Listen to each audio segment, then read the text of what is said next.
Well, thank you very much. So let's start with the end. How much time do we have?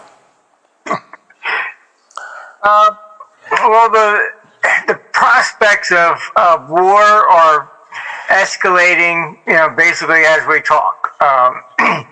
And it really starts to take form more next year in 26, going into 27. But we're by 2032. That's when we were reaching a point, which may sound strange to people, but no form of government has ever survived.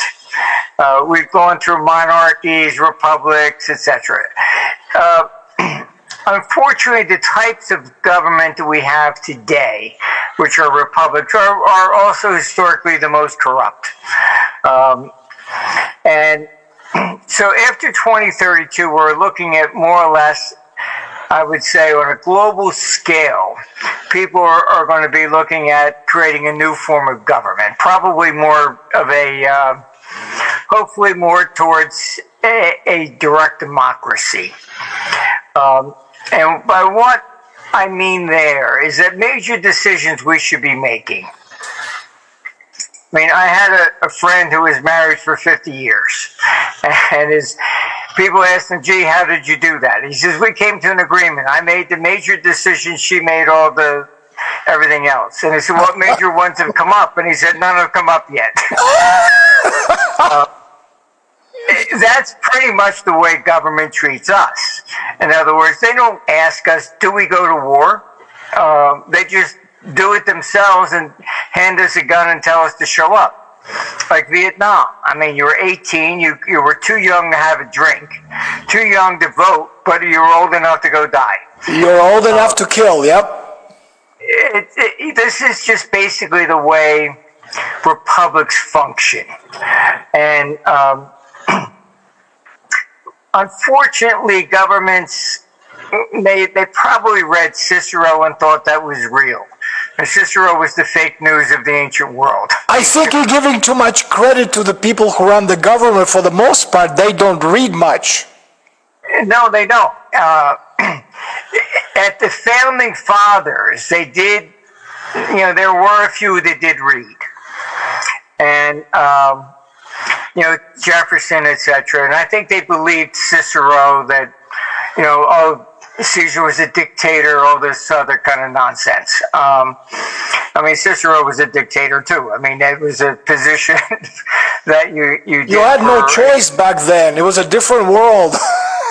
Yeah, I mean, when Caesar crossed the Rubicon, it's very similar to today. There was a major debt crisis. All the cities cheered. They opened their gates. He didn't have to fight his way to Rome. It was the Senate that fled to Asia. All right. Why? Because they had no support from the people. And everybody expected him to eliminate the debt crisis, etc. And this is the way republics always end. We have been borrowing money since World War II with zero intention of paying anything back. And that's fine. People have debated, when's it going to, be a problem? It's not the level of debt; it's confidence. As long as there's somebody still in line to buy the next tranche, then they can keep it going. It doesn't matter if it's 1 trillion or 50 trillion. Once you undermine that confidence and you don't trust them anymore, that's when the whole thing comes crashing down. And unfortunately, in Europe, when they were forming the euro, they came to me. I sat down and said, okay, fine, this is how we create a currency. And everything they were telling everybody was a lie. You all pay the same interest rate. They were comparing it to the United States. I said, the problem was they had to consolidate the debt to do so. And Helmut Kohl was the Chancellor of Germany, and he knew that if he even admitted before he died that he acted like a dictator, and that he didn't allow the German people to vote to join the euro. He said he would have lost 7-3. So he took Germany in, and he insisted, because he knew what they would be upset about was the debt. And so he insisted in no consolidation of the debt. And I warned him. I said, this is not going to work. Like if I'm a hedge fund manager, I can pick up the phone and say, buy me $10 billion worth of U.S. Treasuries. With Europe, I can't. I still have to make the same decision as if there was independent currencies.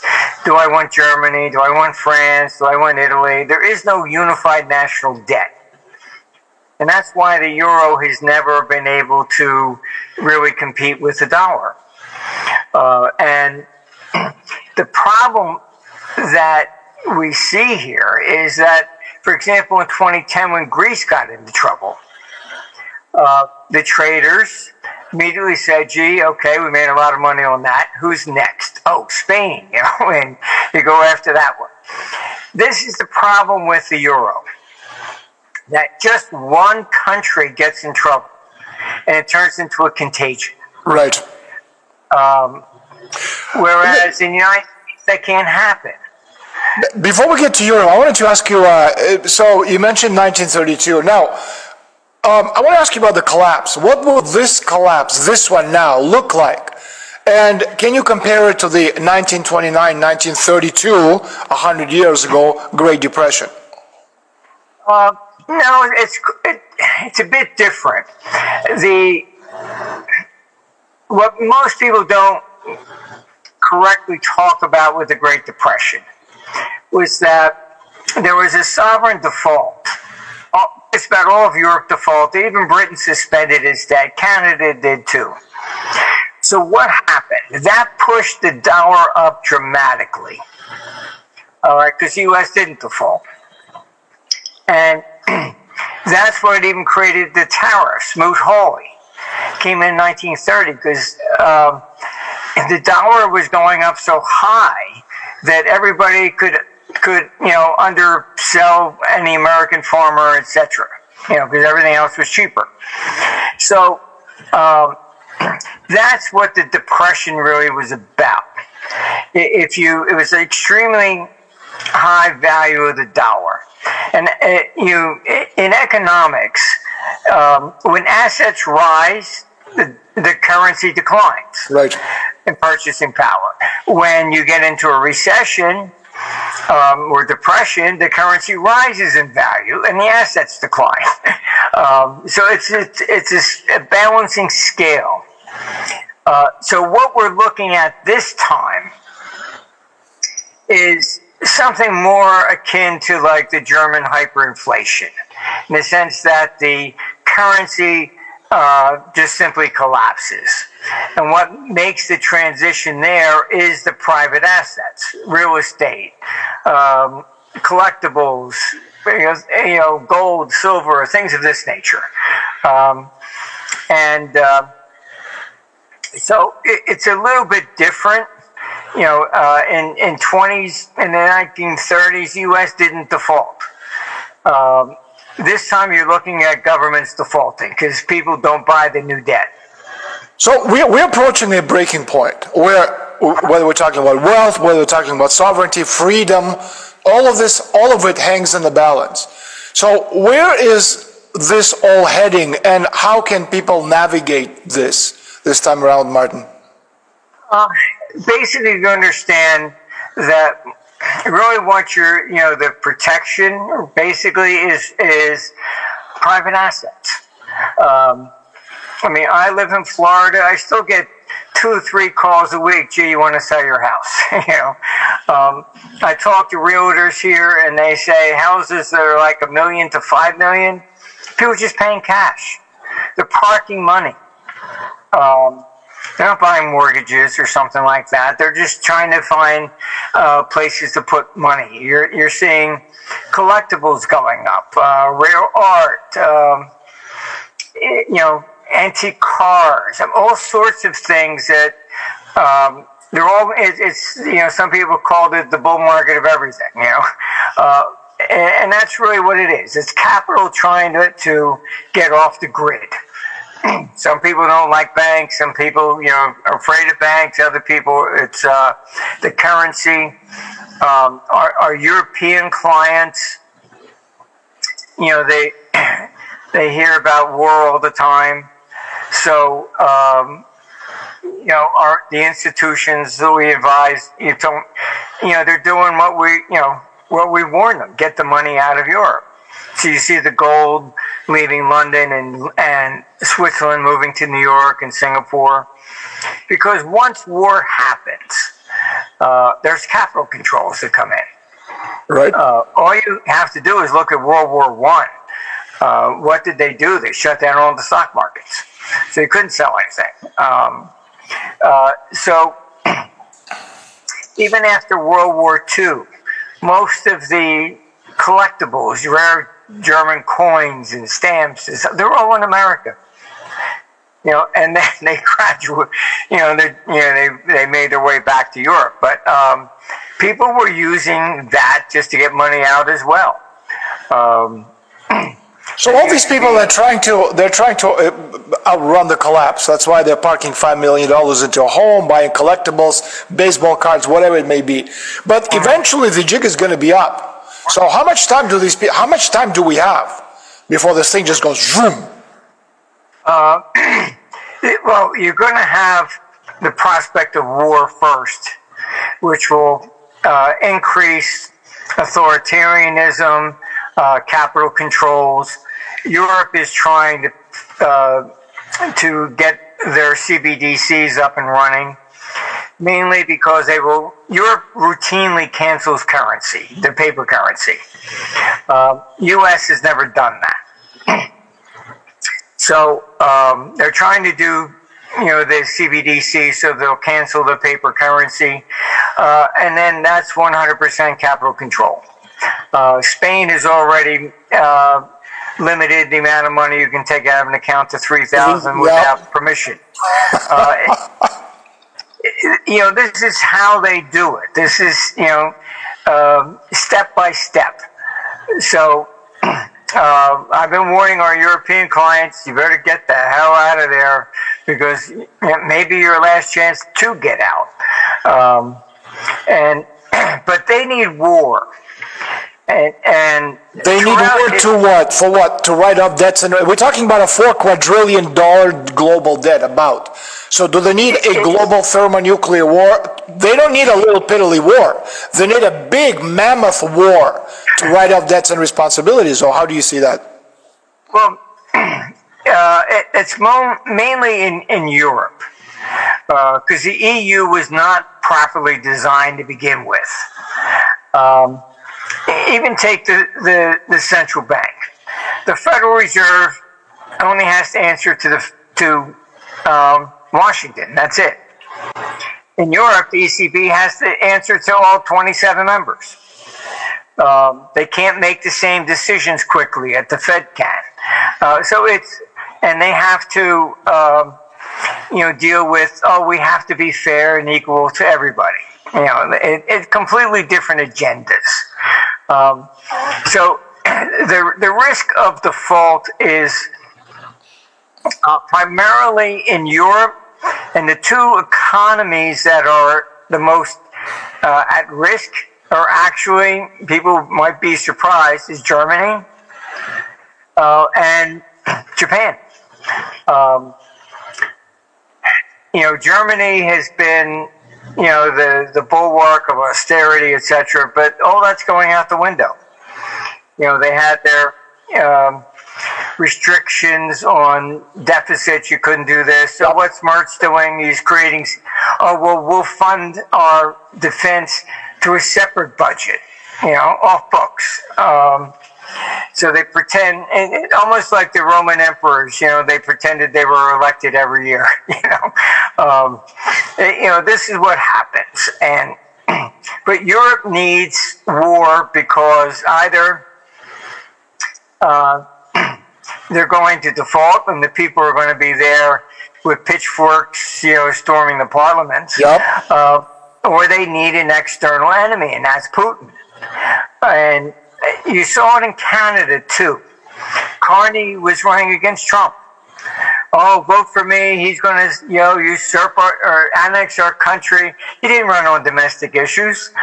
It was Trump, Trump, Trump. And Europe's doing that with Putin.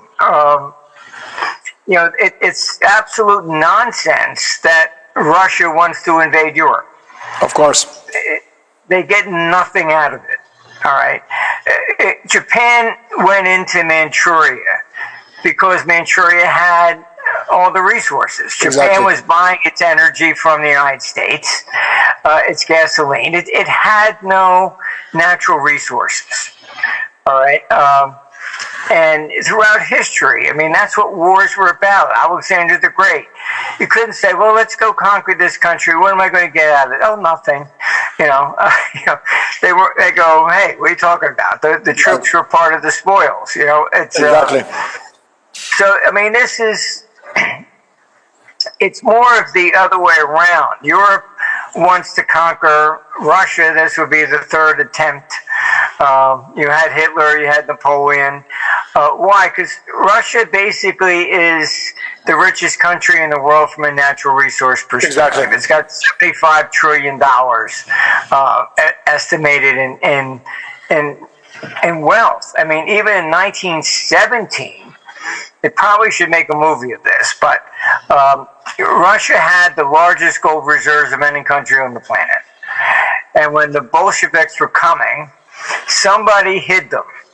They don't know where they are today. They speculate it was maybe buried in the forest or dropped to the bottom of a deep lake. But nobody's ever been able to find them since. But, I mean, this is why Hitler and Napoleon wanted Russia. It was profitable. That's the whole thing. If you look at the people who run Europe, at the Van der Leyers, at Schwab's, at Callas, all these other people, their grandparents, parents, they've all been Nazis. And the French, they still haven't forgiven Russia for defeating Napoleon. That's 200 years ago. And the Germans, they're still trying to refight the war which they lost. Because all these people, they're Nazis. And so needless to say, they want to take over. Let's go back to the United States for a second. I wanted to ask you, on April 5th, if I'm not mistaken, 1933, under the pretext of national emergency, Roosevelt issued executive order, 6102, if I'm not mistaken, making it illegal for American citizens to own gold. And the decree forced Americans, this information for our international audience, to sell their gold to the government at an artificially low official price.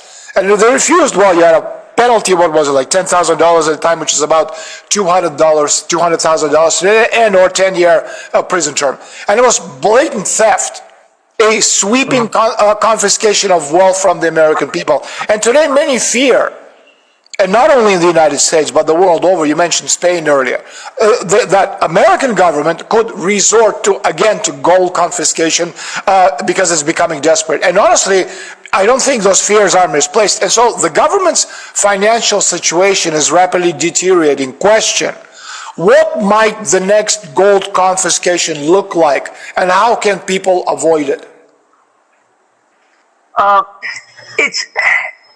The gold confiscation back then, it wasn't going after the individuals, which is why so many U.S. gold coins are around today. They didn't come knocking on everybody's door and say, give me all the gold in your sock drawer. What it was that all the banks, and there are legal cases on this, the Supreme Court decided to. You deposited, gold coins in your bank, and you went to go get them, and you got a greenback. You didn't get the gold. Because those institutions were regulated and needed license, they were told, okay, you got to turn over the gold, and they have to. So I would be more concerned about having gold in a kind of a storage facility, something like that. They're not going to come after you personally and knock on your front door. They didn't do that before, and and Roosevelt, what he was really doing, the official price of gold was $20.67. Right. Okay? So he was taking the advice of an economist named George Warren. And George Warren, pointed out that when Britain devalued the pound, that ended the Depression in Britain. So he sold that idea to Roosevelt. His brain trust actually objected. But so he ordered the confiscation, and even the Federal Reserve, all the gold they had to turn over to the Treasury. And so what happened was, after that happened, then he devalued the dollar, revalued gold at 35. Right. All right, that paid for his whole New Deal. That's really was his objective. But in a recession, what these politicians globally, what they don't understand, and why I say it's confidence, is you had ECB going to negative interest rates in 2014, trying to get people to borrow. They don't understand how the economy works. All right, we've done studies. The level of interest rates is irrelevant. If you think you're going to double your money on the stock market next year, you'll pay 10% or 20%. All right, but if you don't think it's going to go up 1%, you're not going to pay 1%. So it's more of you'll borrow based upon expectations, confidence. If you have no confidence in the future, you're not going to borrow money regardless of the rate. Right. That's what they don't understand. So they try to force us to do things. This is Keynesian economics. And at least Keynes made some common sense back in 1930. U.S. had a balanced budget. So raising interest rates or lowering interest rates was directly affecting us. But today, the governments are the biggest borrower in the room. So raising interest rates no longer stops inflation. It actually creates more. Like U.S. national debt, the interest is now $1 trillion. It'll be at $5 trillion pretty soon.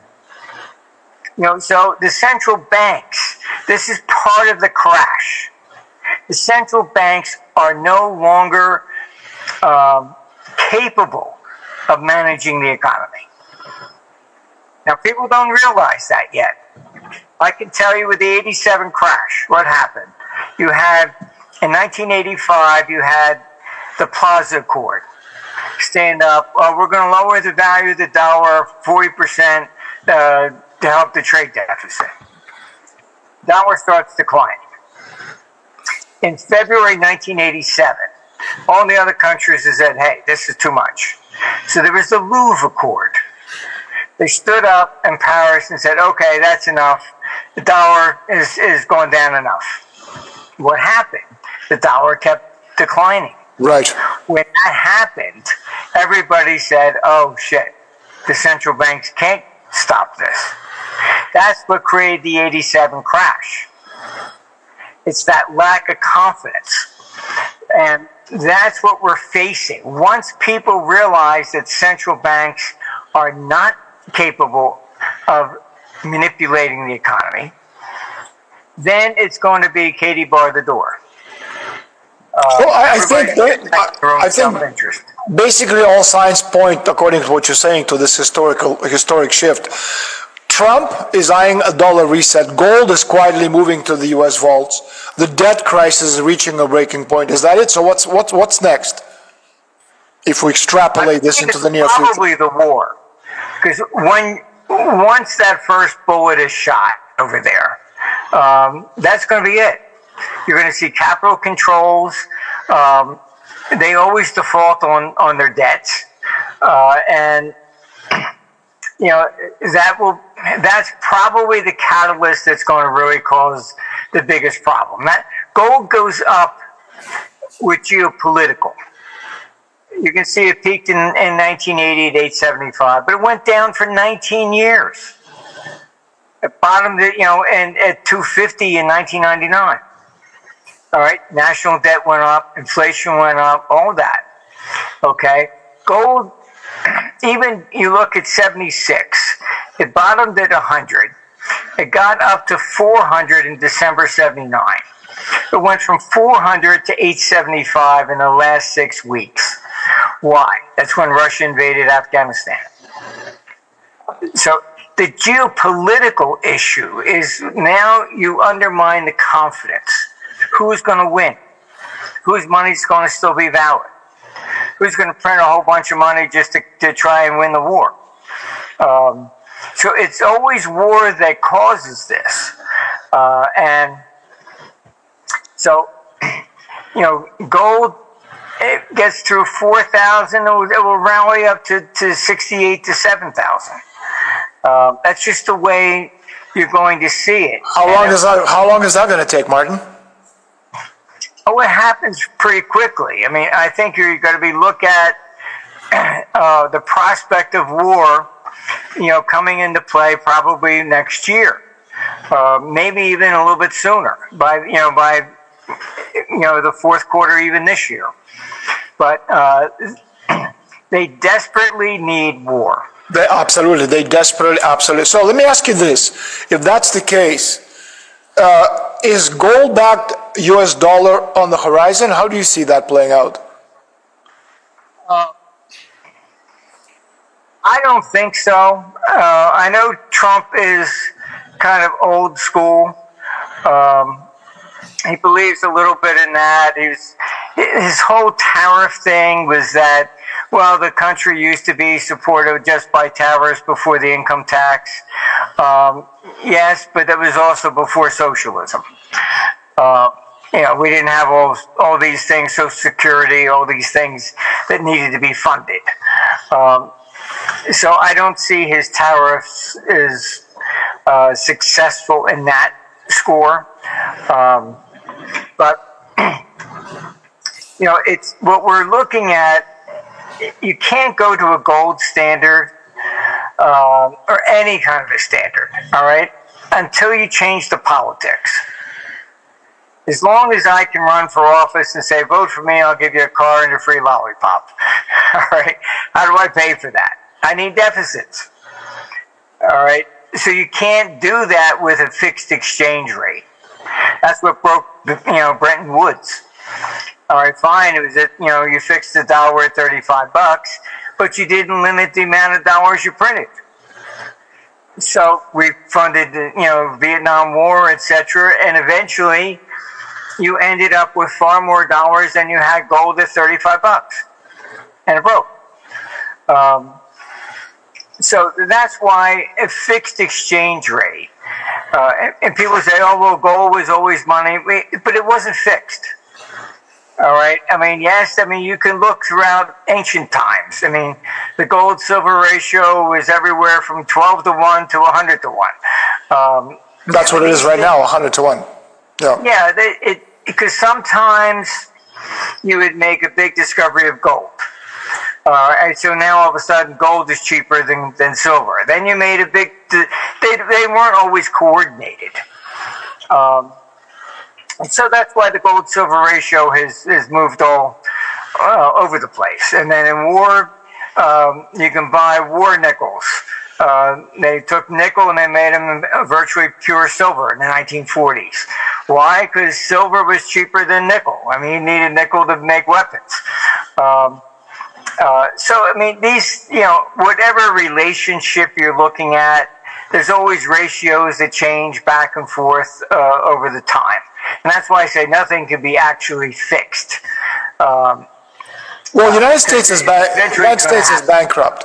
America is bankrupt. And I think Trump, see if you agree with this, I think Trump is bringing his experience in Chapter 11 proceedings into the global stage. And I think this is a big deal. From the way I see it, there are four big forces through history that drive everything. All of these are interconnected and in many instances causal to each other. Number one, you have the monetary and you have the credit cycle where nations get into this sovereign debt problem, which needs to be dealt with. Number two, you have domestic conflict, typically beginning as a political disagreement, but where disagreements isn't resolved by discourse. Number three, you have a rising power challenging the existing power and causing international conflict. And number four, you have technological changes that assist in disrupting the status quo. So the first change is the monetary order. The second change is the political order. The third change is the international order. And the fourth assists in ushering this international order in. How does this play itself out if we extrapolate what we're seeing right now into the near future? Well, what you have to also understand is that the U.S. has the biggest economy, but it's a consumer-based economy. Europe is on the 18th century mercantile economy. Right. So if you look at the average net worth of a German is less than that of an Italian, because they're so afraid of inflation. They kept taxes very high, restrictions, etc. All right. China has looked at both the U.S. model and Europe. China is looking to build a consumer-based economy. So they're focusing more on domestic issues, creating the Silk Road again, etc. So China is mimicking more of the United States rather than Europe. U.S. will be the last to fall. Japan Japan's an interesting basket case. Yes, they have a debt to GDP around 250, all right, highest in the world. However, why haven't they fallen? Because the 90% of the debt, if not more, is owned by the government. So the central bank buys it. Right. If you look at the stats, you'll see Japan is one of the highest holders of U.S. debt. It's not the government; it's the private sector. All right, the corporations, etc., hold U.S. debt as a hedge against their own government. This is also why the dollar is more of the reserve currency. 70% of the paper dollars are outside the United States because people are using it as hedges against their own currency. And in addition to that, the U.S. has never canceled the currency, whereas Europe does. You can't even have a British pound note from 20 years ago. It's worthless. Switzerland canceled its high denominations. Canada canceled its high denomination notes just last year. So I mean, there are a lot of different little backdrops to this, but I would say that the risk of a default is going to come probably more from Europe. But once that happens, then you're going to see more of a contagion, and it's going to hit, Japan as well. It's more, they won't necessarily, you don't have foreign holders of Japanese debt. So it's not going to be like Russia, where they all trying to get rid of, GK codes. Right, as it did in 1998, yeah. It's going to be the currency that's going to hit. That will then force private sector Japanese to go to the dollar, etc. So we're even if you look at World War I and World War II, the U.S. was bankrupt in 1896. It's when J.P. Morgan had to lend $100 million in gold to bail out the Treasury. What made the United States the reserve currency was that World War I and World War II. By Absolutely. the end of World War I, the U.S. was the financial capital. London had blown itself out of the water. By the end of World War II, U.S. had 76% of the official world gold reserves. They were, U.S. was providing all the food to Europe, all the arms, etc. So this is what you'll see when these people over there beating the war drums against Russia. We have about 5 minutes left. I want to ask you about the Socrates platform because I think it's fascinating. But before I do, one penultimate question. Trump, by the looks of it, is trying to debase the US dollar. Now, how could the Trump administration use gold to weaken the US dollar today?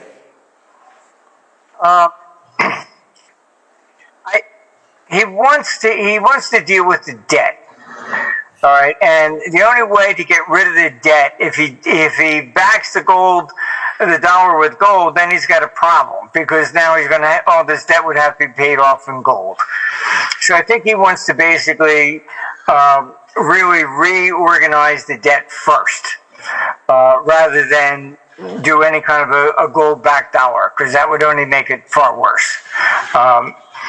But all that, I think, is going to come, you're looking at, particularly after 2032. You know, Trump has made it abundantly clear that he wants a fundamental and permanent realignment to fix two existential problems. As you said, the debt crisis and the overvalued US dollar, which is hindering a US economy. And given the scale of these challenges, do you think it's reasonable to expect a materially much higher gold price as part of the solution? A gold price, for example, of $10,000 or $20,000 per ounce, or maybe even higher, within the realm of possibility, maybe by 2032? Well, what will cause that is more the geopolitics. You can't simply decree it that. Say, okay, fine, I'm going to devalue the dollar to 10,000 or something. You can't do that. It has to be a free market solution. Because anytime any government has tried to devalue or whatever, I mean, it ends up in a major crisis. You had Britain stuff the pound in at overvalued rates in the ERM against the Deutschmark, completely collapsed. Switzerland, they tried, holding the peg with the euro. It collapsed. Governments are incapable of doing this. The free market always wins, and so what gold is going to do, it's going to go up mainly when people begin to realize there's a question with government surviving. And they will recreate a new currency, whatever, and then they default. Look, you can look at the Constitution that said that they would honor the debts of the Continental Congress. They never did. You can buy continental currency on eBay. All right. On a piece of paper, you can write anything you want. Yeah, it's pretty much. But I think it's the market that's going to cause that. And the people, we're getting there little by little. There's more authoritarianism that people are beginning to see, like in Europe, free speech is gone, etc. This is showing how desperate the governments are, but it's not going to be sustainable. We have enough time for one last question. I want to talk to you about the Socrates platform. What is it? How does it work? And what makes it stand out against, I'd say, a plethora of other analytical tools out there? Because again, it's an amazing thing. And by the way, all of those, you who are interested in, it's been a fascinating entry, please visit armstrongeconomics.com. armstrongeconomics.com. But please, what is Socrates platform? Is it some kind of a crystal ball not made in China? And how does it work? Well, basically, I was an international hedge fund manager, and I saw back in the 80s, we were all in Geneva. That's where the OPEC money was being managed. And then I saw the capital was starting to move towards Japan, and with it, the talent moved, and Japan goes into this big bubble, 1989. After that, everybody goes, oh, what's next? Oh, Southeast Asia. Boom, you go down there. That all peaks in 94. I even got called in by China to the central bank and the Asian currency crisis in 97. Capital acts like a herd of wild animals. It runs and it concentrates in one particular area. What made 1929 was all the capital was here in the U.S. because of World War I. If it wasn't here, you wouldn't have gotten the Roaring '20s. All right, it's the excess cash that causes these big booms and whatever. What Socrates does is that I saw this, years ago, and I had it track basically all the capital flows. What I didn't realize at the time, but we had one of the major banks in Lebanon, and they asked me. They said they found a ledger with the Lebanese pound written down every day into the mid 19th century. Could we make a bottle? I said, sure. We put it in, and it correlates the entire world to see where the money's going to be moving next. And it came out and it said the country was going to fall apart in 8 days. I thought there was something wrong with the data. I called him and I said, look, something's got to be wrong here. It says your country's going to fall apart in 8 days. And very calmly, he said, well, what currency does it recommend? And I said, well, Swiss franc. I thought that was kind of a strange way to respond. And 8 days later, the Civil War began. Then I had a client in Saudi Arabia, who was one of the biggest shippers there in the Middle East. And he calls and he says, look, Iraq's going to start attacking shipping in the Gulf tomorrow. What do you think gold's going to do? I said, you tell me a war's going to start tomorrow? He says, yeah. Russia, I stood up. It was, London Financial Times ended up sneaking into the room and put it on the front page. In 1998, in June, I'm in London, and I stood up for our conference, and I said, look, Russia's going to collapse, and I give it a little more than 30 days. They put that on the front page. And they said, oh, Armstrong says Russia's going to collapse. That was the whole long-term capital management, GKO crash, etc. We saw $100 billion going into Russia, but $150 billion coming out on capital flows.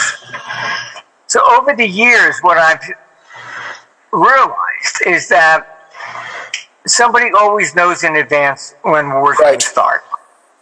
The Hamas attack, all the defense stocks started moving a week in advance.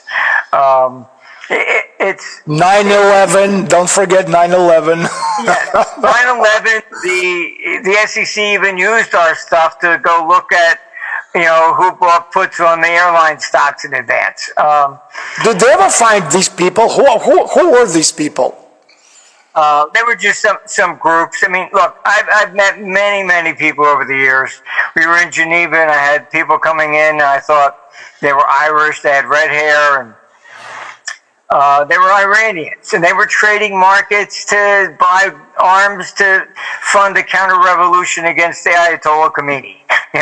I personally ended up managing money for Gaddafi twice. I mean, everybody was in this stuff. I mean, I couldn't believe, the back office was checking this. Do you know who you're managing money for? I said, yeah, I don't know. Some guy, in Saudi Arabia. No, it's Gaddafi. And I mean, everybody's into it. You have the intelligence agencies are trading in markets to make money to fund covert operations. Obviously.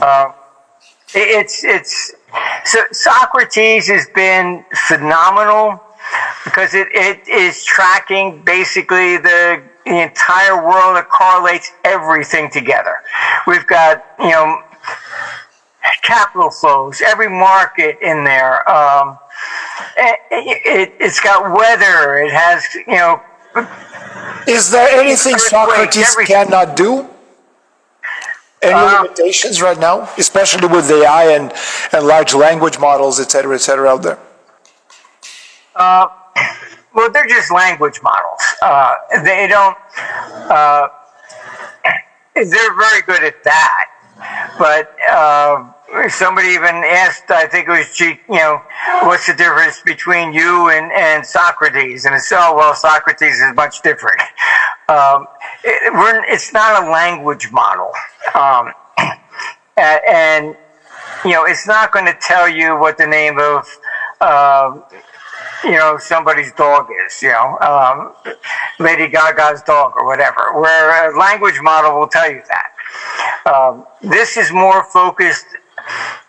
Really, it's got the biggest database of anybody in the world. We created, took all the Roman coins. You can look at charts on our site. We analyzed them because Roman coins, as I said, emperors like to pretend that they were elected every year. So the coins can be dated to specific years. I was consul for year 1, year 2, year 3, whatever. So I put that together because I wanted to, how did Rome fall? Was it like a 747 coming in for a landing? Or was it abrupt, like a waterfall? It turned out to be abrupt like a waterfall. It completely fell apart in just 8 years. So, I mean, it has all these different databases, and then it correlates everything, and it learns from it. Can normal people use Socrates, or is it specifically designed for large hedge funds or smaller, mom and pops can use it as well? Yeah, no, we've opened it up to everybody. The computer, why so many people want it to use it all the time is because the computer writes over 1,000 reports a day. No human interaction. You don't say, it's not biased. And that's been its strength.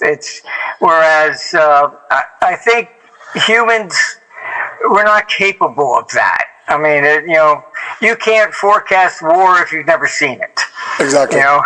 So we unfortunately we're out of time, but I'd love to have you on again. We have so much more to discuss. We can talk about my former boss Lavrov, amongst many other things. But before we go, how can people buy your material, buy your books, sign up to things that you guys do on your on Armstrong Economics, et cetera, et cetera? Well, you can go to Armstrong Economics. You don't have to put in an email. We sell no advertising. It's made for, it's an open source for the entire world. We're not blocked anywhere. We have offices in China, etc. You can watch it in China. You can watch it in Russia. Everybody knows it's not biased. So that's the main thing today, because there's so much news is all fake news and whatever. It's every which way from Sunday. I mean, it's crazy. And I think next time I have you on, I hope you come back. Well, I'm going to talk to you about, who are these people who try to, imprison you and kill you, why they were doing what they're doing, the deep state and everything on the political arena. We talked about economics more today. Then the next time maybe we could talk about politics. Martin, thanks so much for joining us. It's an honor and a pleasure to have you on the show. Well, thank you for inviting me. Take care. Bye-bye.